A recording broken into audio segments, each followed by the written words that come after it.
Hello and welcome to Evolve, and I am your host today, Joe Lord, and I'm thrilled to be sitting in the hot seat to teach you guys some cool stuff today. Let me get going by starting out and just saying I love what this community is, and I just wanted to break it down a little bit for you guys. Evolve is a community for students all over New England who can grow in their unique artistic and creative gifts and passions. We can help enable you guys and help you grow and collaborate and offer competitions and professional coaching in ways that you're most interested. So if that sounds good to you, you should join our Facebook group, which I'm going to put a shameless plug for on right now, facebook.com/groups/evolve-NE. That's Evolve, N is in new and E is in England. So Evolve New England. So you can check that out, facebook.com/groups/evolve-NE. Join the community, and that way you can participate in all of those competitions that we have going on. And right now, we're actually giving away a masterclass.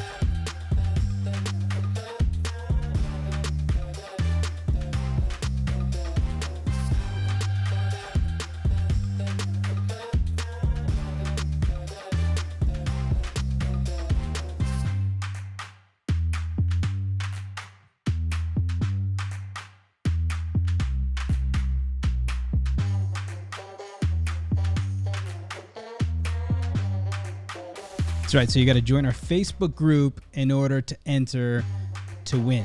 It's as simple as that. We want you guys to get really comfortable in this community and to start sharing work that you're excited about, work that you're in the process of building, because we think that artists can't get better unless they're willing to put themselves out there. And I know for a fact that artists will never get pro, will never start making money for their work unless they're willing to put themselves out there, get some critique, and collaborate with others. That's what this is all about. So we welcome you to it. Now, we're going to jump right into today's topic. And well, today I'm talking a little bit about how to become your own artist, how to have your own style as an artist. And so today in 2020, it can be very difficult to stand out on Instagram, on YouTube, on any of the social platforms, because a lot of people are just doing the same thing. And so you start to see all of these themes, and we'll get into that later, but all of the color themes are similar. A lot of people are using the same presets. There's no originality. And so then somebody does something literally like wild and crazy, and they put type on an image, and it just blows everybody's minds. And then that starts a new theme, and other people start to pick it up, and then typography over beautiful images is suddenly an Instagram fab. And I'm here to tell you today that you will never stand out as an artist unless you're willing to stand out as an artist. And I want you to take away from that, be unique, be willing to be different. And I promise you, your work over time, as you craft it, as you hone in on what you're best at, it will stand out, and somebody's going to notice, and somebody's going to love it, and then the next person and the next person, and not everyone's going to love it, and that's okay. So I'm going to pause this music, and we're going to dive deep. All right, so let's go. So first of all, I wanted to tell you a story, because I think this is really relevant. So I came out of a background of motion graphics. And so if you don't know what that is, it's kind of like this. So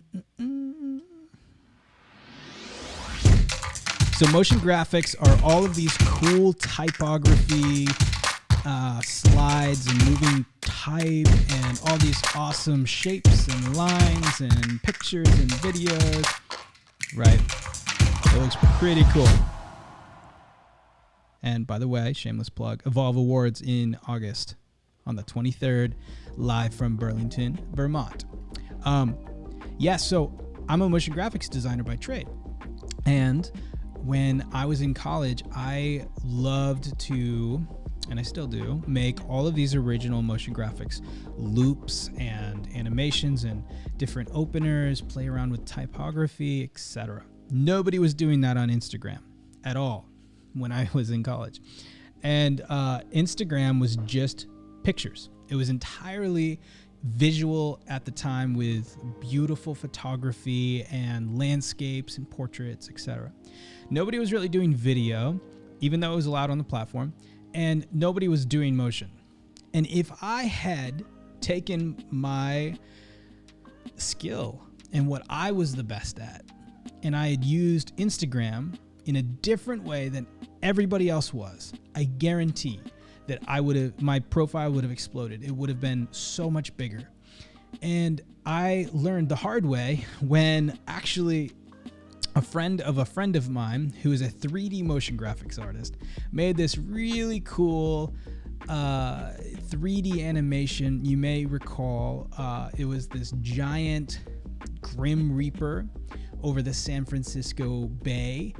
So it was like a visual, I'll see if I can pull it up for you guys.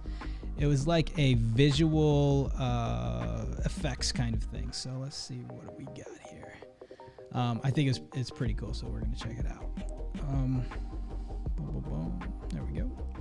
So let's just put in like Grim Reaper over San Francisco Bridge. There it is.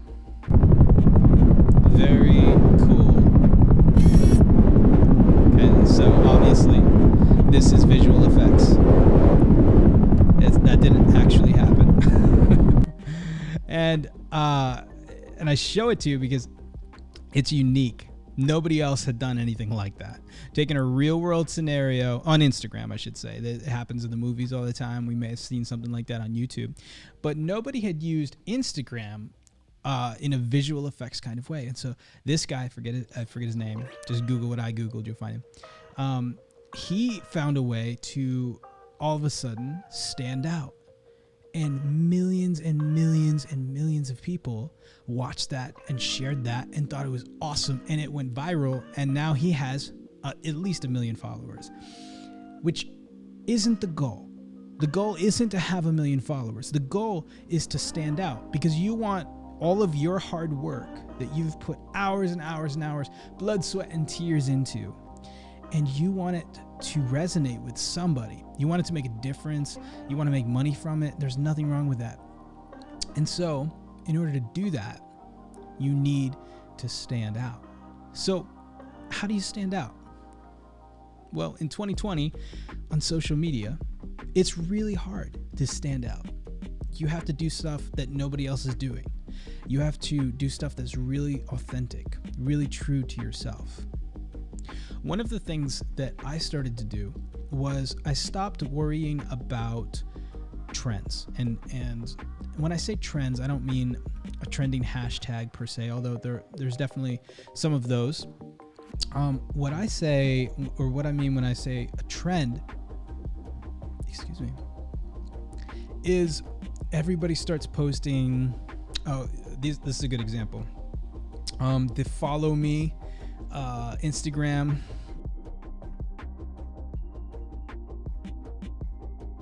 It's a girl and she's always in front, and then her partner is holding her hand and she's walking in front of him, and he's the photographer, so he's shooting from behind, and you get her hand and then the back of her profile in front of him, and then they're in all of these awesome places around the world. Very creative, completely stood out. Nobody was doing that. That's how they built a following, was having that consistent image, and that stood out, and then it became a theme. Standing out from the crowd as an artist is imperative, because as a musician, you're going to get swallowed up. There's so many out there who potentially are even better than you. Sorry, I'm having some real talk here. There are way better motion graphic artists than me.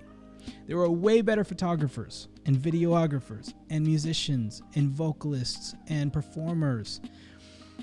There just are. But that doesn't mean that you can't succeed in your dream, which is why we've made Evolve, which is why we exist as a community, to be able to reaffirm your desire and tell you it is possible. And yet you have to be really, really determined to stand out and to be you and to be true to yourself. And when I say true to yourself, I don't mean a cliche. I mean, be true to your authentic self. It would not be, as an example, true to myself for me to hold hands with my wife and shoot her profile in the back. It's just completely different. That's not our personality. That's not original to us. Now, what might be original to us is maybe a piggyback ride, maybe some photos like that. And maybe that's something that if I took a photo set with, that would stand out. That'd be different. I don't see a lot of that on Instagram. What could be true to us or to me as an artist is telling stories that really resonate with me. To just be honest and to be vulnerable and admit that poverty is a real concern of mine, that social justice issues,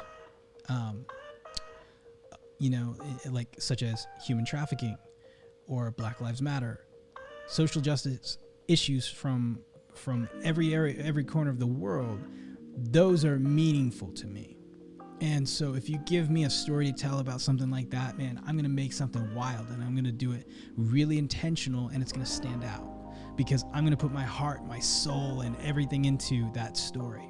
For an example, a couple years ago, my wife and I were able to go on this awesome trip down to the Dominican Republic with an organization that we highly recommend called One Child.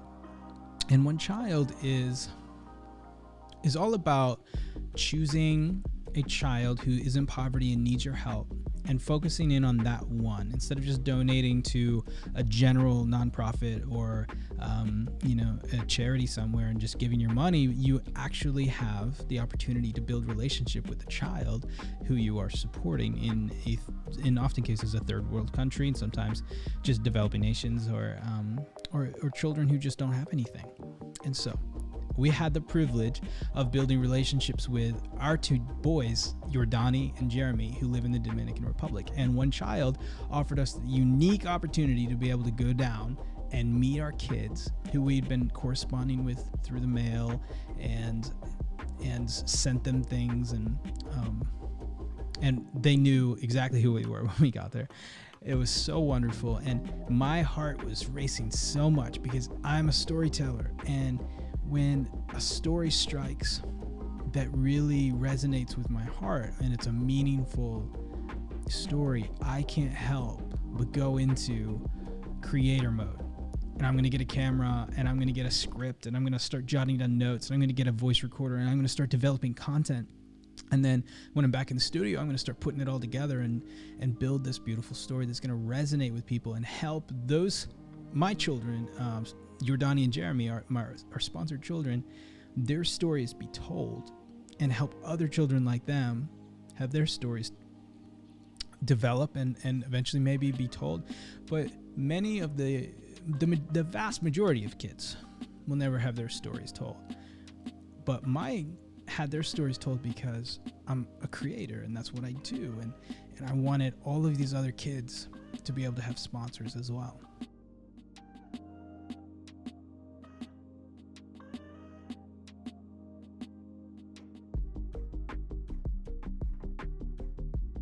It's a meaningful art for me.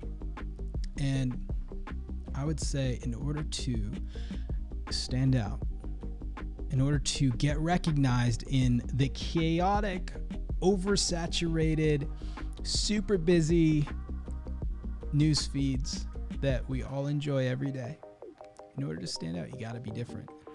And in order to be different, you need to be you, because we are all different. Now, I would say that it's great to borrow from other artists, to borrow inspiration, and also to borrow ideas. I'm trying to think of some examples that I've had where I've borrowed. So for instance, photography is relatively new for me. I picked up my first DSLR about 2 years ago. And I sort of taught myself photography on my iPhone, started to build a little bit of a following on Instagram, and I totally got into it, but it was completely a hobby. And when I picked up my first DSLR, I remember being so insecure because I didn't know how to use the tool that I just, I looked up some photographers that I really admired, and I started to emulate their style. And when I say emulate their style, I mean, I'd get on their profile, such as, so Garrett King, Short Stash on Instagram is one of my favorites.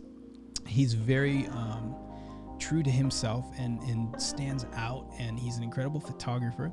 And so when I was first starting out, I remember going to his profile and just spending literally 10 or 20 minutes scrolling and looking through all of his images and studying. What do I love about his style? What stands out? What's different? How does he shoot differently? What does he shoot? His angles, his positioning, his color, his croppings, his hashtags, his captions. What helps him build an audience? What helps him stand out?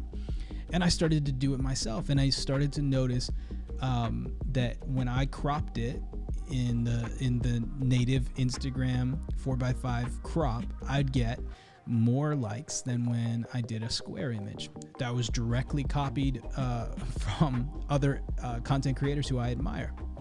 I noticed that when I started to desaturate certain colors that I didn't want to pop in my images through Lightroom, I noticed that I would get more engagement. And I also liked my images more because the content or the subject in the image really stood out more. I'm getting really technical here, but the premise is I borrowed ideas and even technique from people or artists that I really admired. And I can't recommend that enough. I highly recommend you go. And so in your industry, in your art, in your creative endeavors, whatever you're interested in, here at Evolve and beyond, in music, in podcasting, in photography, video, design, whatever it is, find somebody who's out there crushing it, who stands out, and you look at them like, I could never be that good. And that's not the goal, but that's kind of the mindset that you have when you look at their profile. Like, holy crap, that is incredible. Premium, like high-end stuff. And you look at it and you just are like, I don't know how they do that. Somebody like Jamie Out on Instagram is actually a friend of mine and really phenomenal photographer. His images are literally on the cover of magazines. And I look at somebody like him and I'm like, I could never shoot photos like that. They're so clean, they're so vibrant, they're so rich, and it looks like it's supposed to be on the cover of a magazine. And so I look at somebody like that and I start to study what makes them different, what helps them stand out, what do they do differently, and it really helps. So stand out, be your authentic self, because haters are going to smell a fake version of you miles away. And not just haters, but the people around you. You don't want to be somebody else. You really don't. Because at the end of the day, you need to be able to get in front of a microphone and look people who want to learn from you in the eyes and just ramble on and on, like I am, about things that you're passionate about, and not need a script, not need a teleprompter, just be able to just sort of wing it because it's your true self and because it's because it's what you love and you're talking about things you really are passionate about. So I wanted to share with you my authentic self today, talking about some struggles that I've had in learning photography and starting out with humble beginnings. And maybe it will inspire you to be risky, because that's really necessary in order to get to a professional level. Now, when I say professional level, I mean a level where you can consistently produce similar or the same quality results every time. So on a camera For me, it would be being able to go to a wedding and nail every shot that I need to every single time. And my clients hire me because of my style and because of my consistency. I don't shoot weddings, don't call me. But graphic design, you're able to deliver a logo, a branding guideline, a typeface, whatever you're creating, nail it every single time. And it's consistent, it's phenomenally built, it's built well. All the files are collected, the type is converted to curves before you send it over. You know all of the ins and outs, right? And every time you show up and you make it beautiful and people pay you for it. That's the best part, arguably the best part. And Picasso might disagree, and other famous artists who hardly got paid when they were alive. But I guess the best part is to sort of express yourself in your art when you get to be really comfortable doing that. But I'll be honest and say I haven't had a ton of doing that in my own career. It's been more client-related gigs, and that's okay. I very much enjoy picking up a camera, opening up Adobe After Effects, whatever I'm doing, and just creating for a client and getting paid for it and enjoying the process. There's nothing wrong with that. And then as I grow in my profession and in different hobbies that I might include along the way, like photography, who knew that I'd be into that? Then I'm going to start to develop and branch out, and I'm going to have my own style and I'm going to have my own interests. I might start incorporating things every single time I take a certain photo. Like, for instance, I think his name is John Snip on Instagram. He has this thing where years and years ago, before it was popular, and this is the thing that set him apart, he would zoom into the model's eye and he would highlight the retina and just bring it out. And the eyes would stand out, and when you're scrolling, all of a sudden you see somebody staring back at you, and you like connect with that person because the eyes are so there, it's so alive. And so that was kind of his style, and that's what helped him set himself apart in a busy newsfeed that we're all just scrolling through passively. You know, you think about when you use your Instagram, when you're on Facebook, half the time you're just aimlessly scrolling. It's easy, and it's not easy to stand out. So that's what I would encourage you to try to do, to be yourself, to develop things in your own style, and to figure out what it means for you in your interest, in your craft, what it means, what would it look like if you had full vulnerability and found ways of displaying your own creative endeavors and uniqueness. So that's really what that is about. And at Evolve, we want to support that. We want to encourage that. And so when you post in the Facebook group, when you post comments on the live streams like this one, when you go to the YouTube channel, when you're on Instagram, engage with our creators and become one of our creators. Start engaging with the community. And that way we can encourage each other and really help each other grow and get better. Maybe you're struggling to find what you could be the best at. Maybe you're not really sure what you want to spend the rest of your life doing, and that's totally okay. I'm 29 years old. I'm still not sure what I want to spend the rest of my life doing.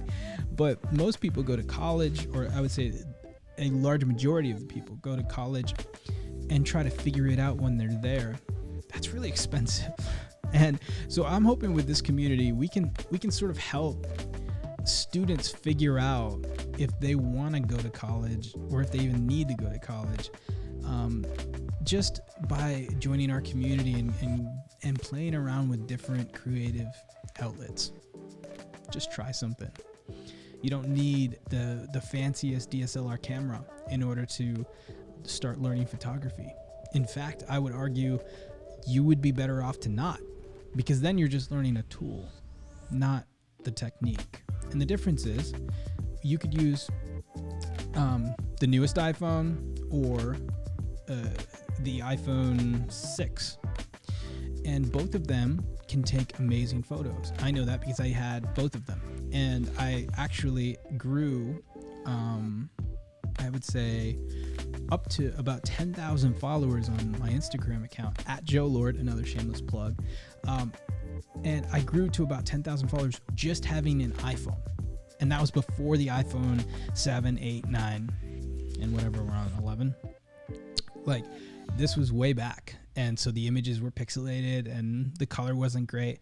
And yet I was doing something that was standing out and helping to build that. I'm going to talk about growing an audience in another video.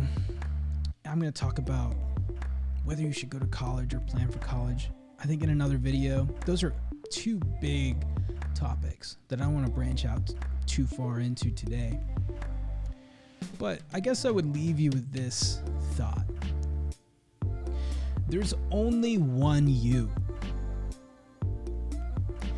And the art that you're going to create can only be done by you. And when you try to be somebody else, and when you try to create just like somebody else, you're ripping everybody off. All of us who want to learn and engage with your authentic self and your creative art. I would say that the more that you start to embrace, it's okay to be different. It's okay to make mistakes. It's okay to learn along the way. Art is messy. You're going to make stuff that people aren't going to like, and you got to be okay with that. And you just got to smile and learn from it and grow. You're going to make stuff that other people might not like that you love, and that's still art. That's still great. I would say if I could give a young, aspiring artist, and I say artist, I mean any form of creative expression. If I were going to give a young artist some takeaway advice today, I would say your tools don't matter. Not to begin with. Not until you really can start to make money. That's when the tools start to matter more. When you need to show up to a shoot and have the professional grade camera because your cheaper one would overheat in the summer. Heat. Been there. I would say your tools don't matter nearly as much as you think they do. And if you start to get obsessed with getting the latest thing, or having that piece of gear, or having the cool lights, or the expensive microphone, holla, then you're gonna miss so many opportunities to get better. And you can have the expensive mic or the expensive camera and still suck. And that's embarrassing. When you have something really expensive and you just don't know how to use it well. So I would say to be yourself, to focus on the technique, not the tools, to collaborate as much and as often as you can, and practice really does make perfect. So if you put 10,000 hours into something, you're going to become a master at it. And so I would encourage you that you've got to look at it like, this hour I'm going to suck, and the next 100 hours I'm probably still going to suck, and that's okay. And I'm going to get better. And it's just a natural progression, and it works. It really does. So I'll leave you that today. And I would just thank you for tuning in and watching Evolve on Sunday nights at 7 o'clock. Every single week we come live to you. And I'm stoked to see what the future of this community is going to bring. And yeah, thanks for watching.